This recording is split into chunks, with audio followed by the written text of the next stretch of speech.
పెద్దపల్లి జిల్లా వ్యాప్తంగా రంజాన్ పండుగను ముస్లిం సోదరులు భక్తి శ్రద్ధలతో జరుపుకుంటున్నారు. ఈద్గా మైదానాల్లో ప్రత్యేక ప్రార్థనలు నిర్వహిస్తున్నారు. ఉపవాసాలు, ప్రార్థనలు, దాన ధర్మాలతో నెల రోజుల పాటు నియమనిష్టలతో గడిపిన ముస్లింలు రంజాన్ పర్వదినాన్ని భక్తి శ్రద్ధలతో జరుపుకుంటున్నారు. ప్రత్యేక ప్రార్థనల అనంతరం చిన్న పెద్దలు పరస్పరం ఆలింగనం చేసుకుని ఒకరికొకరు రంజాన్ పర్వదిన శుభాకాంక్షలు తెలుపుకుంటున్నారు. తిరుపతిలోని ఈద్గా మైదానంలో ముస్లిం సోదరులకు పలువురు ప్రముఖులు రంజాన్ శుభాకాంక్షలు తెలియజేశారు.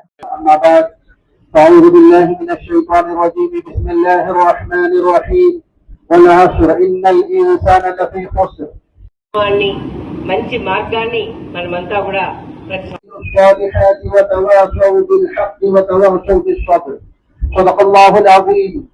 قال النبي صلى الله عليه وسلم की बरकत से पूरी दुनिया के अंदर अमन और सलामत बहुत बोल रहे भाई मुस्लिम సోదరులందరికీ రంజాన్ శుభాకాంక్షలు. ఈద్ ముబారక్. రంజాన్ మాసంలో ఈ పవిత్ర గ్రంథం ఈ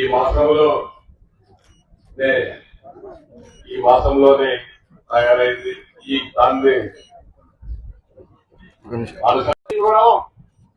ఈద్గా మైదానాన్ని గతంలో పెట్టి సౌకర్యాలు కల్పించాలని కోరిన వెంటనే ఇక్కడ ఏమైనా తగ్గుంటే మీరు అక్కడ సజెషన్ బుక్ ఉంది అందులో రాస్తే నెక్స్ట్ బక్రీద్ కానీ రంజాన్ కానీ